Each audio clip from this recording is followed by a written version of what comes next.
Hello friends, welcome to my new blog and welcome back to my channel. So आज Monday है और अभी जो है काफ़ी टाइम के बाद में मैंने फिर से अपनी ब्लॉगिंग स्टार्ट कर दी है। तो आज जो है ना हम लोग जा रहे हैं सोनोग्राफी के लिए, तो इसलिए नहा धो के वगैरह सब कुछ रेडी हो चुकी है। अभी नाश्ता कर रही हूँ। विवेक ने मेरे लिए जो है ना अंडा बनाया है, तो मैं वही खाऊंगी कि मुझसे कुछ भी खाया ही नहीं जा रहा। ये भी खाना नहीं था बट विवेक ने बनाया तो अभी मैं खा रही हूँ। खाना पीना नहीं हो रहा, इस वजह से मेरी जो है ना ज़्यादा वीकनेस बढ़ रही है। तो अभी जो है हम लोग चले हैं सोनोग्राफी के लिए। डॉक्टर ने सोनोग्राफी बताई थी मुझे मेडिसिन ख़त्म होने के बाद में, तो कल रात में जो है मेरी मेडिसिन ख़त्म हो चुकी है। तो हम लोग अभी चल रहे हैं सोनोग्राफी के लिए। अभी जो है ना कम से कम 10 साढ़े 10 बजते आ गए हैं। पूरे काम वाम निपटा के थोड़ा सा लेट ही हो गया है, तो चलिए चलते हैं। तो यहाँ पे हम लोग हॉस्पिटल में बैठ के वेट कर रहे थे, डॉक्टर आने के थे और बच्चे बहुत परेशान हो गए थे क्योंकि हम लोग काफ़ी टाइम से बैठे हुए थे। फिर विवेक ने कहा कि चलो हम लोग घर चलते हैं, बाद में आएंगे थोड़ी देर में। तो हम लोग यहाँ से चले गए, थोड़ा सा बुट्टी बुरी हम लोग को सामान लाने जाना था, वहाँ पे भी चले गए और घर में भी आ गए थे हम लोग। और खाना पीना वगैरह बच्चों को खिलाया, फिर वापस चले गए थे। तो हम लोग जो है सोनोग्राफी करके आ गए थे। एक्चुअली जो है बहुत टाइम लग गया क्योंकि वो सोनोग्राफी वाले डॉक्टर है ना, वो यहाँ के नहीं है, नागपुर के है। तो वो मतलब जब 4-5 पेशेंट जमा हो जाते हैं तब आते हैं। तो जो है ना 4-5 पेशेंट होने के बाद में आते हैं। तो हम लोगों ने पहले जाके नंबर लगाया, 1-2 घंटे बैठे, उसके बाद में फिर घर में आए, खाना वाना बनाया, बच्चों को वगैरह खाना खिलाया और फिर जो है ना फिर से हम लोग गए। तो 3 साढ़े 3 बजे के आसपास सोनोग्राफी हुई है। एंड सोनोग्राफी में जो है ना कंफर्म हो गया है कि अप्रेंटिस है मुझे। राइट साइड में जो है ना किडनी के पास में अप्रेंटिस है मुझे। तो अभी जिस डॉक्टर ने हम लोगों को सजेस्ट किया था सोनोग्राफी के लिए, जिस डॉक्टर के पास ट्रीटमेंट चल रही है उनके पास हम लोग जाएंगे। तो वो नागपुर में है वो डॉक्टर। तो अभी बस हम लोग नागपुर के लिए निकल रहे हैं। आ गए थे, फ्रेश वगैरह हो गए हैं और अभी फिर से चल रहे हैं हम लोग वही नागपुर के लिए। अब देखते हैं डॉक्टर क्या बताते हैं, ऑपरेट करना है कि मेडिसिन देते हैं, अब सब पता चलेगा। तो बस चलते हैं अभी।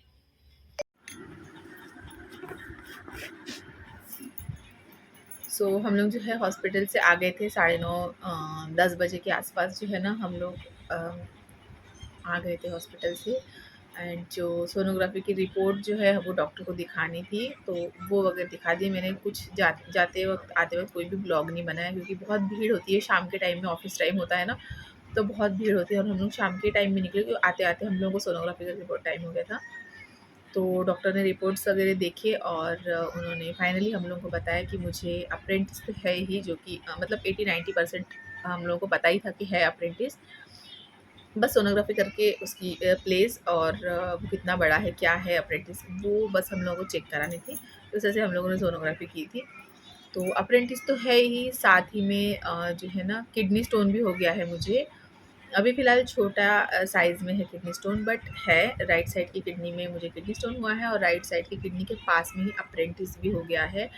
और थोड़ी-सी डरने वाली बात ये है कि जो अप्रेंटिस है उसके ऊपर मुझे स्वेलिंग आ गई है, जो कि अच्छी चीज़ नहीं है। जिसको भी पता होगा अप्रेंटिस के बारे में, अप्रेंटिस के ऊपर जो है ना स्वेलिंग आना अच्छा नहीं होता है।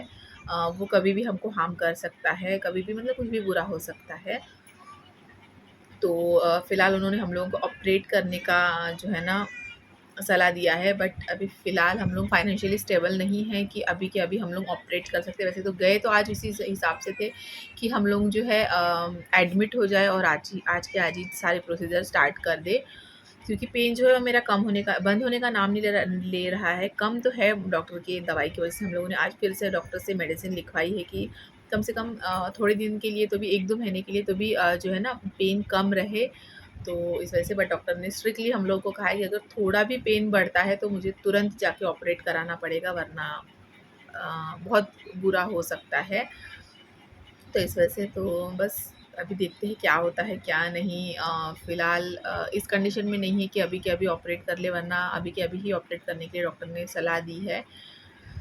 देखते हैं कि मतलब बहुत ही जल्द सारी चीज़ें करेंगी, क्योंकि मेन प्रॉब्लम ये है ना, फाइनेंशियल तो प्रॉब्लम है ही है। क्योंकि कहीं पर भी आप ऑपरेट कराने जाते हो तो एक बहुत ही मोटी तगड़ी सी रकम माँगते हैं, किसी भी चीज़ को आप ऑपरेशन कराने जाओगे तो। साथ ही में एक प्रॉब्लम ऐसा है कि हमारे आगे-पीछे कोई है नहीं। तो मैं जैसे हॉस्पिटल में एडमिट रहूँगी तो कम से कम 3 से 4 दिन तो वो हॉस्पिटल में रखेंगे ही डॉक्टर, ऑपरेशन के बाद में। तो मुझे इस चीज़ का डर लग रहा है कि विवेक बच्चों को सँभालेंगे, मुझे सँभालेंगे, दवाखाने के चक्कर लगाएँगे या घर सँभालेंगे, क्योंकि स्कूल है, उनकी ड्यूटी है। ये सारी चीज़ें किस तरीके से सँभालेंगे, इस चीज़ का मुझे बहुत ज़्यादा डर लग रहा है कि कैसा सब कुछ मैनेज होगा। इस चीज़ के लिए ज़्यादा डर रही हूँ। पैसे तो वैसे भी कुछ ना कुछ करके तो हम लोग कर ही लेंगे 1-2 महीने में मैनेज। बट अगर 1-2 महीने से पहले अगर मुझे जो अप्रेंटिस का पेन अटैक अगर पहले आता है तो हम लोग को पहले जाना पड़ेगा, तो कुछ ना कुछ तो हो ही जाएगा। बट विवेक कैसे सँभालेंगे इस चीज़ का मुझे सबसे ज़्यादा डर लग रहा है। अभी फ़िलहाल विवेक सो गए, क्योंकि वो भी सुबह से बहुत भाग-दौड़ कर रहे थे, बहुत थक गए थे, वो सो गए हैं। पीकू भी सो गई है। बस मैं ही जगी थी, क्योंकि मुझे आजकल नींद भी नहीं आ रही है, खाना नहीं चल रहा है, इस वजह से बॉडी बहुत वीक होते जा रही है। पता नहीं अब क्या होता है, क्या नहीं, सारी चीज़ें, सारे दुःख जो है ना मेरे ही पीछे आ गए हैं। एंड साथ ही मुझे विवेक को छुट्टियाँ भी नहीं मिल रही। विवेक कल से ऑफ़िस भी जॉइन करने वाले हैं, आज मंडे है, कल से ट्यूसडे से विवेक ऑफ़िस जॉइन करने वाले हैं। क्योंकि अभी छुट्टी लेके कुछ होगा ही नहीं, अभी तक तो हमारे दवाखाने के चक्कर चल रहे थे, तो छुट्टी लेने का ये तो भी था, कल से कुछ छुट्टी लेके ये भी नहीं है। क्योंकि विवेक ड्यूटी पे जाके भी जो है ना, वहाँ से आने के बाद में भी जो भी पैसे का काम है वो अरेंज करने का वो कर सकते हो। तो कल से ड्यूटी जॉइन करने वाले, एक्चुअली छुट्टी भी नहीं मिल रही है। बहुत कुछ मतलब बोलने सुनने के बाद में उन्होंने 2-3 दिन की छुट्टी निकाली थी। तभी देखते हैं क्या होता है क्या नहीं। आप लोग प्लीज़ मेरे लिए प्रे कीजिएगा। एंड मिलती हूँ मैं आपको कल के एक नेक्स्ट अच्छे से ब्लॉग के साथ। तो मैंने जो है ना ये 1-2 दिन पहले जो है बिरयानी की रेसिपी शूट करके रखी थी, बट कभी शेयर करने का मौका ही नहीं मिला, तो सोचा आज के ब्लॉग में आप सबके साथ शेयर कर लिया जाए। एकदम सिंपल तरीके से और बहुत ही टेस्टी, एकदम होटल स्टाइल में बिरयानी बनाती हूँ मैं, ऐसा विवेक का कहना है, मेरा नहीं। जब से मैं घर में बिरयानी बनाना सीख गई हूँ, विवेक ने बाहर से बिरयानी लाना छोड़ दिया है, वरना हफ्ते में 1-2 बार तो विवेक जो है ना चिकन बिरयानी या वेजिटेबल बिरयानी लेके ही आते थे। तो मैं सोचा मैं भी आप सबके साथ मेरी रेसिपी शेयर कर दूँ। सबसे पहले मैंने सारे वेजिटेबल्स ले लिया है, पनीर को मैंने अलग रखा है, पनीर मैरिनेशन में नहीं डाला है। और उसमें मैंने मैरिनेशन के लिए एक बिरयानी मसाले का पैकेट डाला है, और दही डाल दिया है मैंने 1 कटोरी, और उसको छोड़ दिया है। दूसरी साइड में यहाँ पे मैं चावल पका रही हूँ, तो उसके लिए मैंने जो है ना चावल से 3 गुना ज़्यादा पानी लिया है, उसमें घी डाला है, और सारे जो है ना हमारे खड़े मसाले जो होते हैं वो 2-2 1-1 करके ऐसे सब डाल दिया है। और ये चावल मैंने धो के रखा था, भिगो के नहीं रखा था, धो के रखा था 5-10 मिनट के पहले से, उसको मैंने इसमें डाल दिया है, और इसको हम लोग जो है ना पकने के लिए छोड़ देंगे। तब तक मैंने यहाँ पे पनीर ले लिया है, तो पनीर जो है यहाँ पे मैंने पनीर ले लिया है, और पनीर को छोटे छोटे क्यूब्स में कट कर लिया है। बड़ा छोटा जैसा साइज़ अपने को रखना है, आप अपने हिसाब से रख सकते हैं। और उसको मैंने एक साइड में रखा है, मैरिनेशन में नहीं डाला है, क्योंकि फिर वो जो है ना पनीर के टुकड़े होने के चांसेस रहते हैं। दूसरे साइड मैंने क्या किया है ना, 2 कलर मेरे पास लिए हैं मैंने, ऑरेंज और ग्रीन कलर, और थोड़े थोड़े पानी में जो है इसको मिक्स करके रख दिया है। और यहाँ पे मैंने 3 से 4 बड़े प्याज लिए हैं, और उसको ऐसे लंबे लंबे स्लाइसेस में कट करके थोड़े से घी में जो है ना ऐसे फ्राई कर रही हूँ तवे के ऊपर। आप चाहे तो डीप फ्राई किए हुए भी ले सकते हैं, बिरयानी में डीप फ्राई किए हुए ही अनियन लगते हैं। बट हमारे यहाँ पे जो है ना विवेक और मुझे जो फ्राइड अनियन होते हैं ना बिरयानी में, उससे बड़ी चीड़ है, बहुत नफरत है। तो इस वजह से हम लोग इस तरीके से अनियन डालते हैं। और जो है ना उसका मैंने पेस्ट बना लिया है, भुने हुए प्याज, थोड़े से भुने हुए खड़े मसाले और अदरक लहसुन का पेस्ट बना के इस मैरिनेशन में जो है ना मैंने डाल के रख दिया था। उसके बाद में यहाँ पे मैं तड़के की तैयारी कर रही हूँ, तो तड़के की तैयारी में मैंने आधा तेल लिया है और आधा घी ले लिया है। आप चाहे तो पूरा भी घी ले सकते हो, बट फिर बच्चों को जो है ना ज़्यादा घी का टेस्ट हमारे यहाँ पसंद नहीं आता है, इस वजह से। उसके बाद में जो भी ये मैरिनेशन हम लोगों ने रखा था, इसको जो है ना इसमें ऐड कर देना है और अच्छे से मिक्स करना है।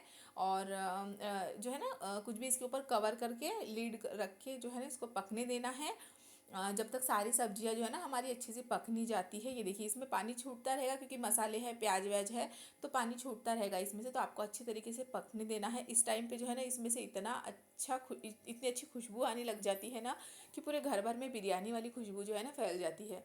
तो अभी जो है ना मैं इसमें सारे मसाले ऐड कर रही हूँ। कोई मैरिनेशन के टाइम पे भी डालते हैं, बट मैं इस टाइम पे डाल रही हूँ। तो मैंने सबसे पहले यहाँ पे नमक डाला है, हम लोगों ने चावल में भी नमक डाला था, तो अभी यहाँ पे सिर्फ ये जो कोरमा बन रहा है इसके लिए नमक डालना है।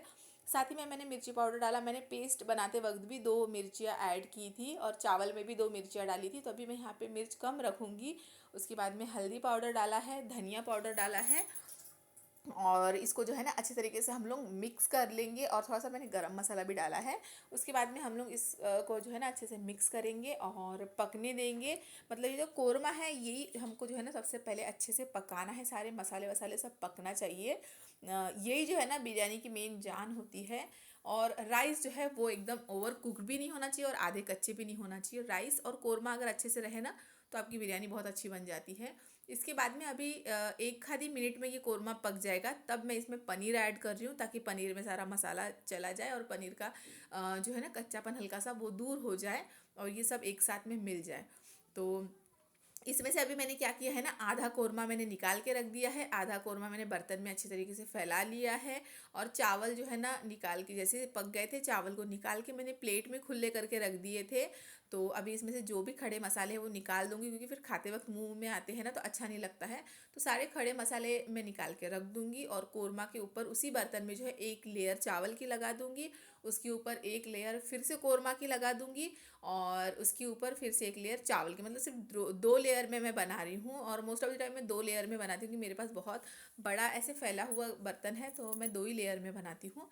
और उसके ऊपर में जो है मैं यहाँ पे दोनों भी कलर डालूंगी, थोड़ा सा घी डालूंगी और थोड़ा सा जो है ना धनिया की पत्ती डालूंगी और बस हमारी बिरयानी जो है वो बन के रेडी हो जाएगी। और ये बर्तन को क्या करना है ना, तवे के ऊपर रख के दम देना है इसको, मतलब एकदम कम गैस पे रखना है और तवा और उसके ऊपर ये बर्तन रखना है। तो इस तरीके से हमारी वेजिटेबल बिरयानी जो है ना बहुत ही यम यम सी जो है ना बन के रेडी हो जाती है। जब से मैंने ये बिरयानी बनानी सीखी है ना, तो हम लोग कोई भी बिरयानी बाहर से नहीं लाते हैं, हम लोग घर में ही ऐसी बिरयानी बना के खा लेते हैं। आज तो राइस नहीं थे, वरना हम लोग बिरयानी राइस ला के जो है ना बनाते हैं। तो आप लोग ऐसे भी सर्व कर सकते हो या तो मिक्स करके सर्व कर सकते हो। मैं यहाँ पे मिक्स कर रही हूँ, ये देखो मिक्स करने के बाद में लग रही है ना एकदम होटल जैसी बिरयानी। तो आप लोग भी मेरी रेसिपी ट्राई कीजिएगा, अच्छी लगती है तो कमेंट बॉक्स में पासवर्ड बताइएगा। और मिलती हूँ मैं नेक्स्ट वीडियो के साथ।